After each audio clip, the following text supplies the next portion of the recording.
नमस्कार विद्यार्थी मित्रांनो, मी सुरेश वराडे साकार एज्युकेशन युट्यूब चॅनलमध्ये आपलं सर्वांचं स्वागत करतोय।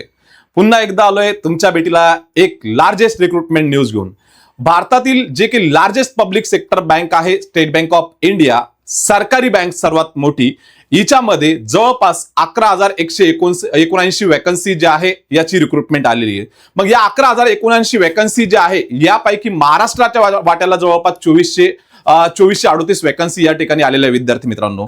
मागच्या 5 ते 10 वर्षाचा जर आपण समजा ट्रेंड बघितला तर मागच्या 5-10 वर्षापासून सर्वाधिक वॅकन्सी जे आहे ते या वर्षी महाराष्ट्राच्या वाट्याला आलेले आहे। मग यामध्ये एक आनंदाची बातमी म्हणावी लागेल, ओके।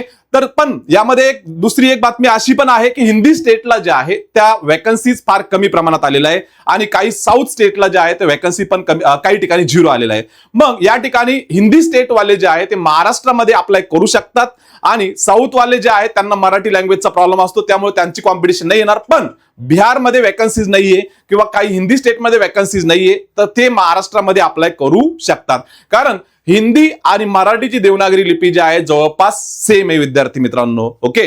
मग या ठिकाणी या ज्या वॅकन्सीज आलेल्या आहे मागच्या 8 दिवसापूर्वी बॅकलॉगच्या वॅकन्सी आल्या होत्या, त्यामध्ये एससी एसटी आणि ओबीसीच्या वॅकन्सी जवळपास ऑल इंडियाच्या 1538 वॅकन्सी होत्या आणि महाराष्ट्राच्या वाट्याला 165 वॅकन्सी होत्या। त्या व्हिडिओमध्येच मी बोललो होतो विद्यार्थी मित्रांनो की खूप सारे विद्यार्थी त्यामध्ये मेसेज करत होते किंवा कमेंट करत होते किंवा विचारत होते क्लासरूम मध्ये की सर रेग्युलर वॅकन्सीज कधी येणार आहे। त्यावेळेसच सांगितलं होतं मी साधारणतः 8 ते 15 दिवस, या 8 ते 15 दिवसामध्ये पुढची जी काही रेग्युलर वॅकन्सीची नोटिफिकेशन जे आहे ते अपेक्षित आहे। पण या बॅकलॉगच्या नोटिफिकेशनमुळे या वॅकन्सी हे नोटिफिकेशन जे आहे ते पुढे जाऊ शकतं असं पण मी बोललो होतो। पण मी प्रोबॅबिलिटी सांगितली तुम्हाला, पॉसिबिलिटी की साधारणतः 8 ते 15 दिवसामध्ये रेग्युलर वॅकन्सीचं नोटिफिकेशन सुद्धा येऊन जाईल आणि तसंच झालं। साधारणतः 8 दिवस घेतले आणि 8 ते 10 दिवस घेतले आणि नोटिफिकेशन जे आहे तुमच्या समोर आलेलं आहे। मग जे काही समजा ग्रॅज्युएट विद्यार्थी महाराष्ट्रातील किंवा जे काही समजा लास्ट इयर विद्यार्थी आहे, समजा लास्ट इयरला विद्यार्थी आहे, त्यांच्यासाठी एक गोल्डन ऑपॉर्च्युनिटी म्हणावं लागेल विद्यार्थी मित्रांनो। एक चांगला जॉब मिळवण्याची, या ठिकाणी लार्जेस्ट पब्लिक सेक्टरमध्ये तुम्हाला जॉब करण्याची एक संधी तुम्हाला मिळणार आहे आणि एक सिक्युअर जॉब भेटणार आहे तुम्हाला। जॉबला लागल्यानंतर तुमचा एक परमनंट जॉब असणार आहे त्या विद्यार्थी मित्रांनो। आणि पुन्हा एक महत्वाची गोष्ट की एसबीआयचं पेनिट्रेशन जे आहे ते महाराष्ट्रामध्ये तालुका प्लेसला झालेलं आहे किंवा मार्केटच्या प्लेसच्या गावाला झालेलं आहे, त्यामुळे या ठिकाणी जॉबला लागल्यानंतर आपल्या गावाजवळ जॉईनिंग भेटण्याची सुविधा सुद्धा या ठिकाणी उपलब्ध असणार आहे। त्यामुळे या ठिकाणी सगळे विद्यार्थी जे आहे समजा महाराष्ट्रातील जे काही ग्रॅज्युएट आहेत त्यांनी या ठिकाणी अप्लाय करायचंय। जसं महाराष्ट्रामध्ये तलाठी वॅकन्सी आली 1500, त्यासाठी जवळपास 13 लाख लोकांनी अप्लाय केलं।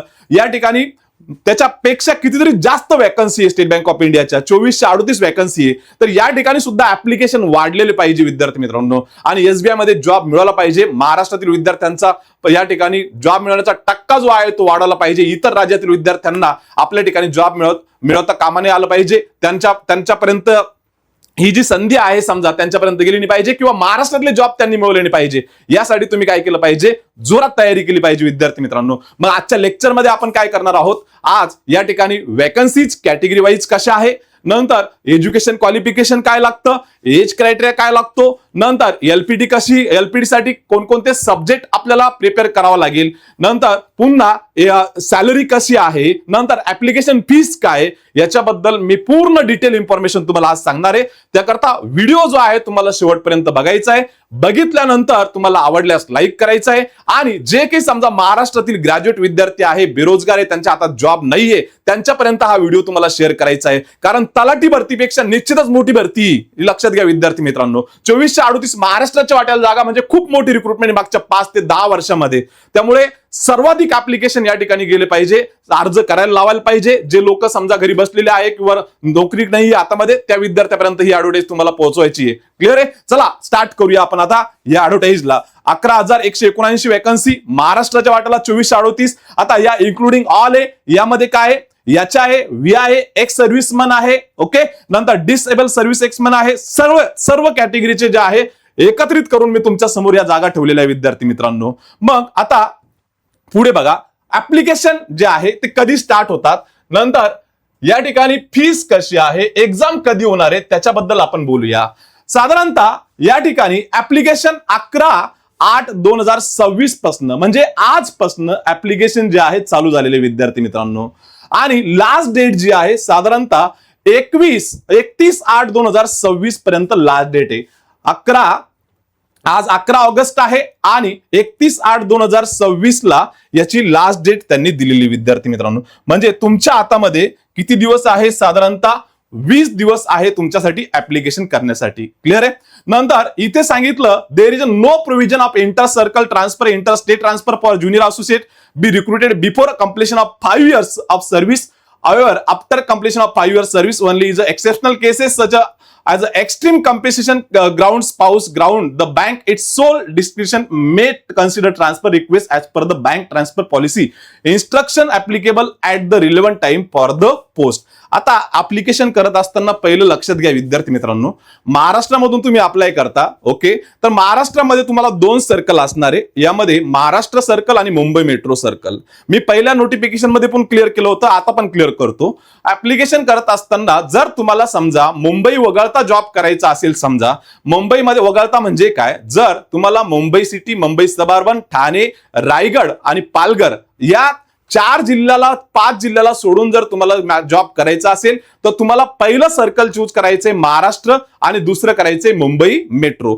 जर तुम्हाला मुंबई जिल्ह्यामध्ये जॉब करायचा असेल तर पहिलं तुम्हाला मुंबई मेट्रो चूज करायचंय आणि नंबर 2 ला महाराष्ट्र सर्कल चूज करायचंय ऍप्लिकेशन करत असताना. हे लक्षात घ्या विद्यार्थी मित्रांनो, पहिला मुद्दा हा लक्षात घ्या ऍप्लिकेशन करत असताना. क्लिअर आहे. आणि अप्लाय करताना आपल्याला विचारलं जातं तुम्हाला कोणत्या स्टेटला अप्लाय करायचंय, तर महाराष्ट्राला तुम्हाला काय करायचंय? अप्लाय करायचंय. पण जर तुम्हाला मुंबई वगळता जॉब करायचा आहे महाराष्ट्रामध्ये किंवा नाशिकमध्ये तर तुम्हाला महाराष्ट्र सर्कल पहिलं ठेवायचं आणि मुंबई मेट्रो दुसरं ठेवायचं. जर तुम्हाला मुंबईमध्ये जॉब करायचा असेल, मुंबई, ठाणे, पालघर, रायगड, तर तुम्हाला मुंबई मेट्रो पहिलं ठेवायचं आणि महाराष्ट्र सर्कल जे आहे ते दुसरं ठेवायचंय. ऍप्लिकेशन करताना हे 2 सर्कल तुम्हाला द्यायचे विद्यार्थी मित्रांनो. क्लिअर आहे. आता प्री एक्झाम जे आहे, मग आता हे सांगतोय मी तुम्हाला कशासाठी, कारण तुम्ही एकदा ते सर्कल चूज केल्यानंतर 5 वर्षापर्यंत तुम्हाला त्या सर्कल मधून ट्रान्सफर भेटणार नाहीये. 5 वर्ष जॉब कंप्लीट केल्यानंतरच तुम्हाला काय भेटणार आहे?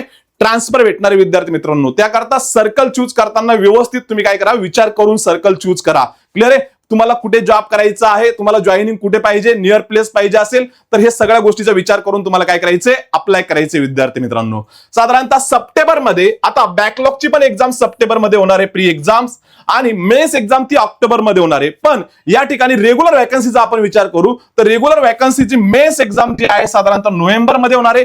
आता तारीख या ठिकाणी डिक्लेअर केलेली, डेट या ठिकाणी डिक्लेअर केलेली नाहीये. ओके, आणि अप्लाय करताना आपल्याला या वेबसाईटचा यूज करायचा आहे sbi.bank.in. याच्यावर जायचे करिअरवर आणि अप्लाय करायचे विद्यार्थी मित्रांनो.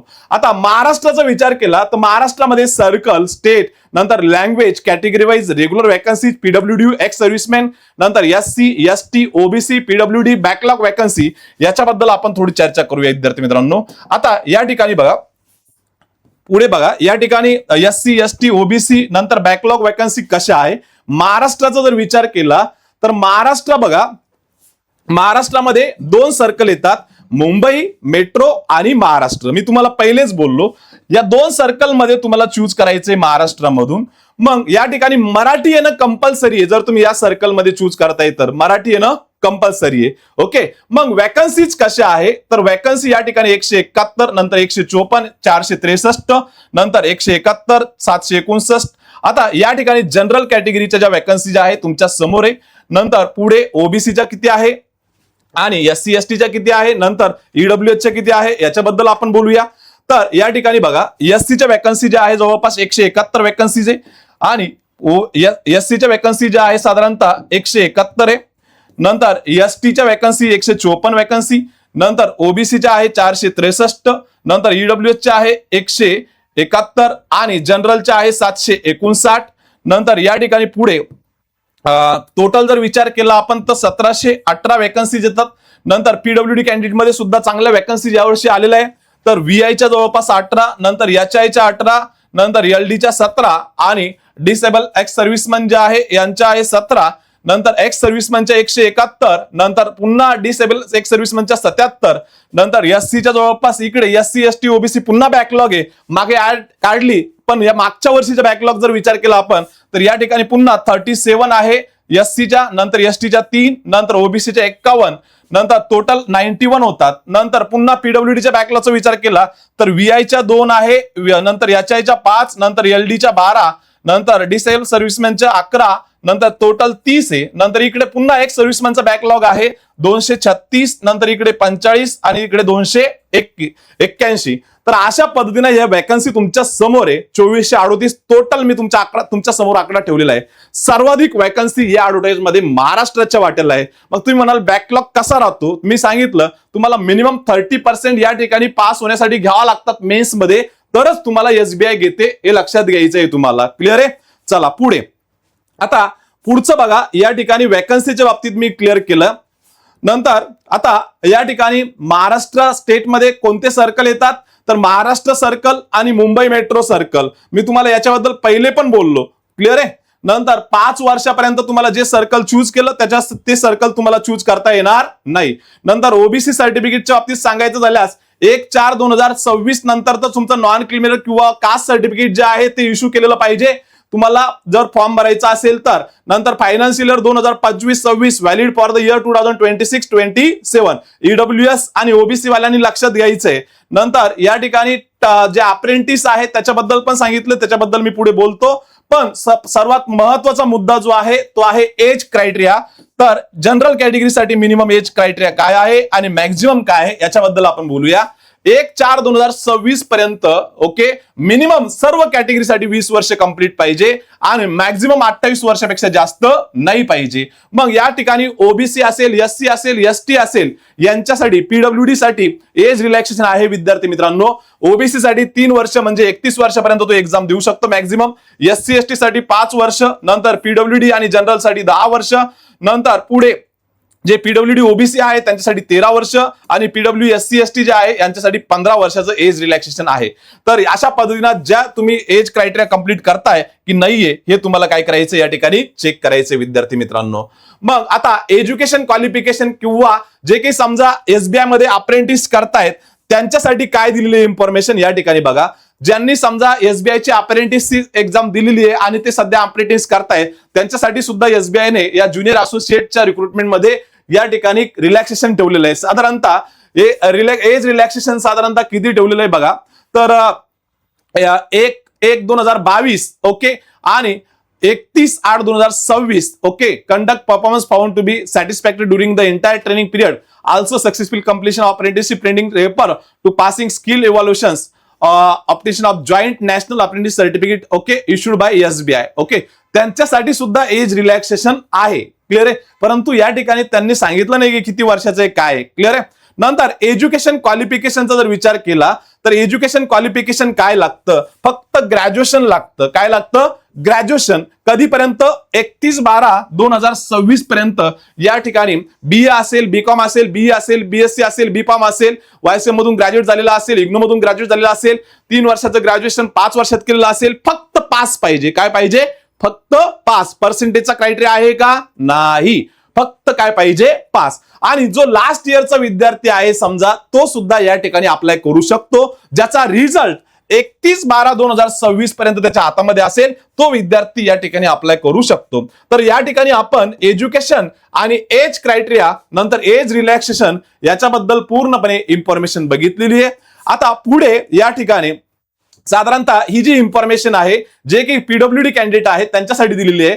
त्यांचं फुल फॉर्म, शॉर्ट फॉर्म, नंतर ज्या काही सर्व्हिस टर्म दिलेले आहे काय म्हणतात ऍप्लिकेशन करताना त्याच्याबद्दल सुद्धा इथे सांगितलेले आहे. आता सर्वात महत्वाचा मुद्दा जो आहे तो आहे की एक्झामचा पॅटर्न जो आहे मागच्या वर्षीचा कसा होता, या वर्षीचा कसा आहे, का यावर्षी काही चेंज झालं त्याबद्दल आपण या ठिकाणी चर्चा करूया. सर्वात महत्वाचा मुद्दा जो आहे परीक्षा पास करण्यासाठी तो येतो एक्झामचा पॅटर्न. सिलेक्शन प्रोसेस कशी असेल यासाठी प्री आणि मेन्स तुम्हाला या 2 फेज मधून जायचे आणि त्याच्यानंतर ज्यांचं 10वी आणि 12वीला मराठी नाहीये त्यांच्यासाठी एलपीटी असेल. ज्यांचं 10वी आणि 12वीला समजा मराठी सब्जेक्ट आहे किंवा 10वीला मराठी सब्जेक्ट आहे त्यांना लँग्वेज प्रोफिशियन्सी टेस्ट देण्याची गरज पडत नाहीये. फक्त ज्यांचं नाहीये त्यांना लँग्वेज प्रोफिशियन्सी टेस्टला सामोरं जावं लागतं.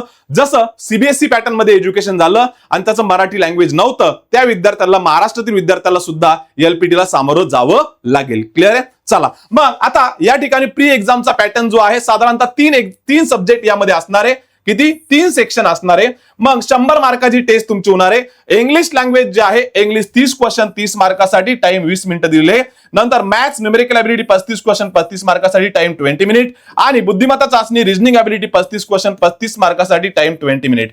टोटल जर विचार केला नंबर ऑफ क्वेश्चन 100 मार्क्स 100 आणि टाइम दिलेला आहे 1 आवर. ओके, आता या ठिकाणी प्रत्येक सेक्शन साठी तुम्हाला सेपरेट टाइम दिलेला आहे आणि 1/4 जे आहे निगेटिव्ह मार्किंग असेल. प्रीला पण आणि मेन्सला पण या दोन्ही एक्झामला काय आहे निगेटिव्ह मार्किंग आहे. आणि पुन्हा एक या ठिकाणी मी अगोदरच्या व्हिडिओमध्ये पण बोललो बॅकलॉगच्या व्हिडिओमध्ये की या ठिकाणी ओव्हरऑल कट ऑफ जो आहे तो नसतो जसा आयबीपीएस ला असतो तसा. नंतर या प्रीला पण ओव्हरऑल कट ऑफ नाहीये आणि मेन्सला पण ओव्हरऑल कट ऑफ नाहीये. या ठिकाणी तुम्हाला 2 सब्जेक्ट म्हणून चांगले मार्क्स आले तरी सुद्धा तुम्ही एसबीआय मध्ये जॉबला लागू शकता. असं ओव्हरऑल कट ऑफ पण तुम्हाला क्लिअर करण्याची गरज नाहीये आणि सेक्शनल कट ऑफ पण तुम्हाला क्लिअर करण्याची गरज नाहीये. चांगले मार्क्स तुम्हाला 2 सब्जेक्ट मिळून आले तरी सुद्धा तुम्ही जॉबला लागू शकता. हा एक बेनिफिट आहे, तुम्हाला लक्षात घ्या विद्यार्थी मित्रांनो. No minimum qualifying marks are prescribed for individual test or for aggregate score. Section wise marks will not be maintained. Okay, आणि पुन्हा सांगितलं त्यांनी की आम्ही प्री मधून मेन्स साठी किती लोक घेणार आहे तर एकास 10. आपण जर विचार केला समजा या ठिकाणी 2438 वॅकन्सी आणि इंटू 10 केलं तर किती उराले रे बाबांनो, किती उराले सांगा. 24,380 विद्यार्थी जवळपास मेन्सला क्वालिफाय ठरणार आहे महाराष्ट्रामधून. किती 24,380 विद्यार्थी मेन्सला क्वालिफाय ठरणार आहे.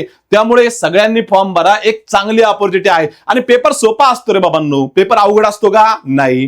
तलाठीला खूप सारा आपल्याला फापट पासरा वाचावा लागतो, पण आपल्याला कसं असतं मराठीमध्ये परीक्षा असते त्याच्यामुळे आपण तलाठीचा फॉर्म भरतो. इथे कसं आहे इंग्लिशमध्ये परीक्षा हिंदीमध्ये परीक्षा, अरे पण क्लेरिकलच्या परीक्षा मराठीमध्ये सुद्धा उपलब्ध आहे किंवा कोकणीमध्ये सुद्धा उपलब्ध आहे. तुम्ही पेपर मराठीमध्ये सुद्धा देऊ शकता. जे लोक या ठिकाणी इंग्लिश लँग्वेजला घाबरतात त्यांना मराठीचा ऑप्शन बँकांनी दिलेलं आहे की त्यामुळे मराठीत सुद्धा परीक्षा उपलब्ध आहे. त्यामुळे सगळ्यांनी फॉर्म भरा आणि या गोल्डन ऑपॉर्च्युनिटीचा फायदा उचला आणि जॉब मिळवा विद्यार्थी मित्रांनो, महाराष्ट्रातील विद्यार्थी मित्रांनो. ओके, तर एक्झाम जे आहे साधारणतः तुम्हाला प्री एक्झाम जी आहे 100 मार्काला 100 क्वेश्चन असणार आहे आणि सब्जेक्ट वाईज तुम्हाला मी या ठिकाणी क्लिअर केलं. आता मेन्स एक्झाम कशी असणार आहे बघा विद्यार्थी मित्रांनो. तेच सब्जेक्ट तिन्ही सब्जेक्ट जे आहे ते पुन्हा या ठिकाणी येणार. जनरल आणि फायनान्शियल अवेअरनेसचा जर विचार केला 50 क्वेश्चन 50 मार्काला. त्याच्या अगोदर मी या ठिकाणी सांगतोय की साधारणतः मेन्स एक्झामचं स्ट्रक्चर जे आहे 4 सब्जेक्ट या ठिकाणी असणार आहे. तर जनरल और फायनान्शियल अवेअरनेस 50 क्वेश्चन 50 मार्काला आणि टाइम 35 मिनिट. क्लिअर आहे. नंतर जनरल इंग्लिश जे आहे 40 क्वेश्चन 40 मार्काला टाइम 35 मिनिट. नंतर क्वांटिटी अप्टिट्यूड मॅथ 50 क्वेश्चन 50 मार्काला टाइम 45 मिनिट. नंतर रिजनिंग ॲबिलिटी आणि कम्प्युटर अप्टिट्यूड 50 क्वेश्चन 60 मार्काला टाइम 45 मिनिट. टोटल 190 क्वेश्चन आहे आणि मार्क 200 आणि ड्युरेशन जे आहे 2 hours 40 मिनिट आहे विद्यार्थी मित्रांनो. सर्वाधिक वेटेज जे आहे या ठिकाणी लॉजिकल रिजनिंगला आहे 60 मार्काचं विद्यार्थी मित्रांनो. क्लिअर आहे. आणि निगेटिव्ह मार्किंग जे आहे साधारणतः 1/4 प्रीला पण आणि मेन्सला पण. ओके, इथे सुद्धा ओव्हरऑल कट ऑफ नाहीये, मेन्सला पण नाहीये आणि प्रीला पण नाहीये. हे बेनिफिट आहे एसबीआयच्या रिक्रुटमेंटचं विद्यार्थी मित्रांनो. तुमचा एका 2 सब्जेक्ट 3 सब्जेक्ट जरी चांगले असले तरी सुद्धा तुम्ही इथे एक्झाम क्रॅक करू शकता. आणि पेपर जो आहे मीडियम जो आहे तुम्हाला या ठिकाणी 3 लँग्वेज मध्ये तुम्हाला पेपर उपलब्ध असणार आहे. या ठिकाणी मराठी, नंतर इंग्लिश आणि हिंदी या 3 लँग्वेज मध्ये तुम्हाला पेपर उपलब्ध असणार आहे. त्यामुळे लँग्वेजला पाहून तुम्ही फॉर्म भरायचा नाही याचा विचार करू नका. फॉर्म भरा सगळ्या विद्यार्थ्यांनी. क्लिअर आहे. नंतर पुढे लोकल लँग्वेज टेस्ट जे आहे लोकल लँग्वेज टेस्टचं कसं स्वरूप असेल या ठिकाणी सुद्धा त्यांनी इन्फॉर्मेशन दिलेली आहे. ज्या विद्यार्थ्यांचं समजा 10वी किंवा 12वीला मराठी नाहीये त्यांच्यासाठी लोकल लँग्वेज टेस्ट असेल. ज्यांचं 10वी आणि 12वीला समजा मराठी असेल तर त्यांना इथे महाराष्ट्रातील विद्यार्थ्यांना लोकल लँग्वेज टेस्ट देण्याची गरज नाहीये. ज्यांना नाहीये त्यांच्यासाठी लोकल लँग्वेज टेस्ट कसे असेल तर नॉन व्हर्बल टेस्ट जे आहे ऑब्जेक्टिव्ह असेल साधारणतः 3 क्वेश्चन 15 मार्क असं पॅसेज असेल 3 आणि क्वेश्चन असेल 15. ओके, नंबर ऑफ क्वेश्चन आणि मार्क्स जे आहे ते 15.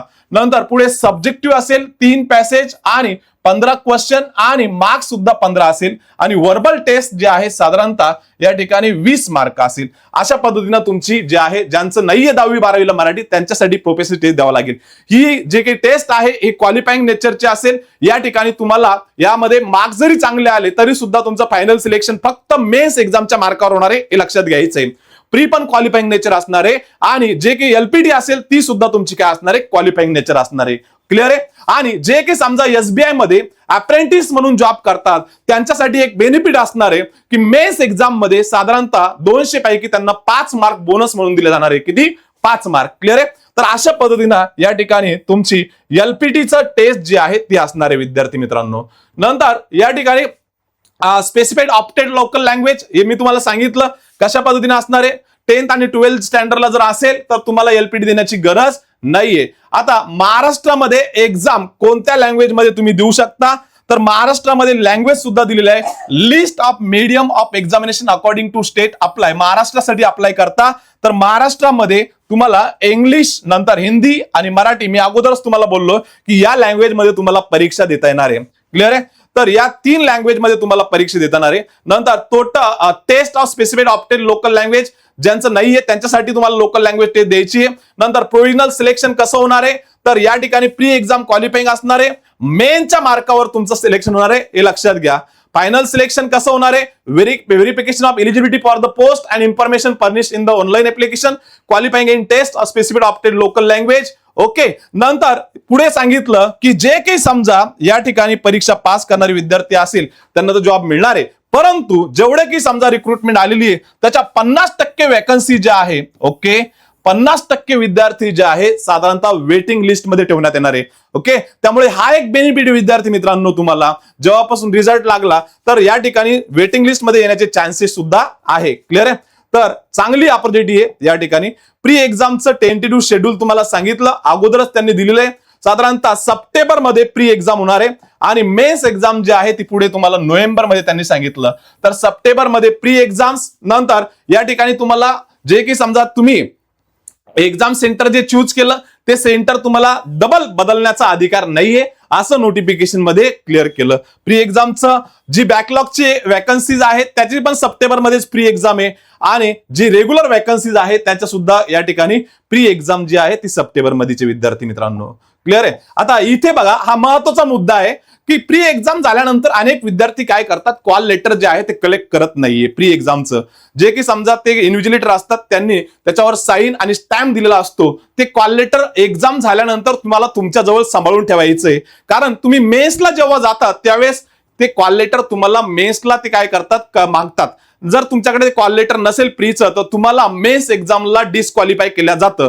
हे लक्षात यायचं विद्यार्थी मित्रांनो. कारण प्री एक्झामला गेल्यानंतर त्यांची साईन आणि स्टॅम्प घ्यायचा आणि ते कॉल लेटर तुमच्या जवळ सांभाळून ठेवायचे मेन्स एक्झाम होईपर्यंत. मेन्स एक्झाम झाल्यानंतर तुम्हाला ते हरवलं तरी चालेल पण तुम्हाला मेन्स एक्झाम पर्यंत ते तुम्हाला काय करावं लागेल, सांभाळून ठेवावं लागेल. तर call letter for pre exam, call letter of pre exam will not be collected at the examination venue. म्हणजे तुम्हाला एक्झामिनेशन व्हेन्यूला तुम्हाला कलेक्ट करायचं नाहीये. It will be duly authenticated stamped by the exam center staff. Candidate will need to retain the call letter. मी सांगितलं अगोदरच तुम्हाला कारण ते मेन्स एक्झामला तुम्हाला काय लागेल, प्रीचं पण कॉल लेटर लागेल आणि मेन्सचं पण कॉल लेटर लागेल. लक्षात ठेवा विद्यार्थी मित्रांनो. कॅन्डिडेटनं काय करायचं, 2 additional photographs same as posted by the candidate on call letter along with the call letter and other requisite document as per the information provided. जो समजा फॉर्म भरताना फोटो तुम्ही अपलोड केला तसाच फोटोची प्रिंट मारून ठेवायची, परंतु असं काही कंपल्सरी नाहीये, परंतु मारून ठेवायचे आणि तेच फोटो परीक्षेला घेऊन जायचे. क्लिअर आहे. तर अशा पद्धतीने त्यांनी इन्फॉर्मेशन दिलेली आहे. ओके. चला पुढे. सर मग या सगळ्या गोष्टी आहे, सॅलरी कशी आहे?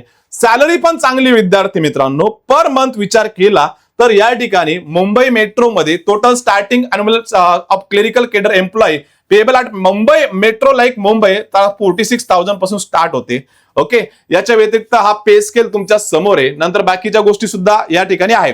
पण तुम्ही 6 महिन्याच्या आत जर जॉब सोडला, समजा दुसरीकडे जॉब लागला, प्रोबेशनरी पिरियड जो आहे तो साधारणतः 6 महिन्याचा असतो. आता त्यांनी सांगितलं कन्फर्मेशन जे आहे तुम्हाला 6 महिन्यानंतर भेटणार आहे. पहिले 6 महिने तुमचा प्रोबेशनरी पिरियड असेल हे लक्षात घ्यायचं विद्यार्थी मित्रांनो. आणि तो प्रोबेशनरी पिरियड कंप्लीट झाल्यानंतरच तुम्हाला कन्फर्मेशन भेटणार आहे. क्लिअर आहे. चला पुढे. आता या ठिकाणी बघा पुढे काय दिलेलं इन्फॉर्मेशन.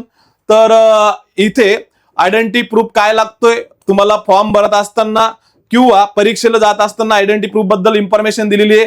तर candidate must bring 1 photo identity proof such as a passport, Aadhaar, pan card, नंतर ड्रायव्हिंग लायसन्स, नंतर वोटर वोटर कार्ड, नंतर बँक पासबुक, यापैकी कोणताही तुम्ही आयडेंटिटी प्रूफ जो आहे तो घेऊन जाऊ शकता विद्यार्थी मित्रांनो परीक्षेला. क्लिअर आहे? तर हे झालं आयडेंटिटी प्रूफ बद्दल. ओके, चला पुढे बघा. पुढे काय इन्फॉर्मेशन दिलेली या ठिकाणी.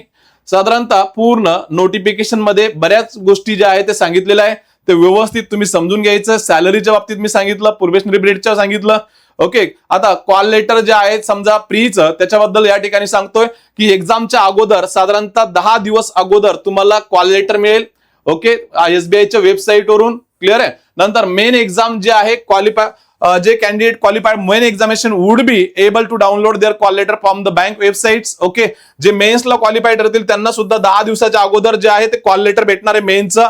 At the time of main examination candidate must bring duly authenticate. मी सांगितलं तुम्हाला प्रीचं कॉल लेटर जे आहे साईन घेतलेलं, स्टॅम्प घेतलेलं हे सांभाळून ठेवायचं आणि मेन्स एक्झामच्या वेळेस तुम्हाला घेऊन जायचे विद्यार्थी मित्रांनो.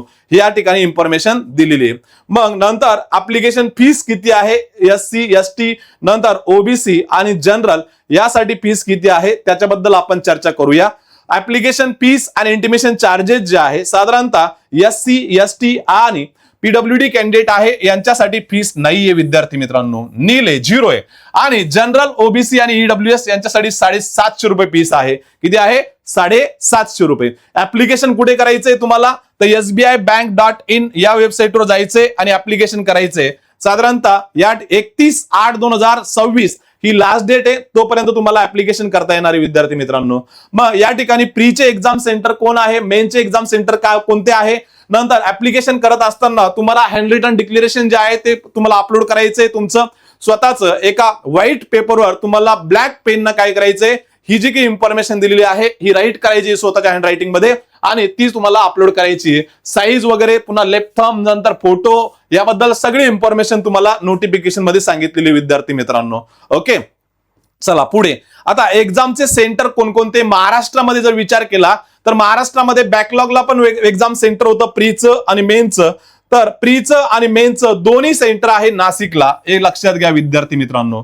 प्री आणि मेन्स या दोन्ही एक्झामचे सेंटर नाशिकला आहे, त्यामुळे जास्तीत जास्त विद्यार्थ्यांनी या ठिकाणी फॉर्म भरायचा आहे. ओके, चला पुढे. नंतर पुढे एक्झाम सेंटरच्या बाबतीत झालं. नंतर हँड रिटन डिक्लेरेशन काय आहे, या ठिकाणी IBPSचं हँड रिटन डिक्लेरेशन आणि SBIचं हँड रिटन डिक्लेरेशन थोडं चेंजेस आहे. इथे आपल्याला डेट ऑफ बर्थ जे आहे ते टाकावं लागतं.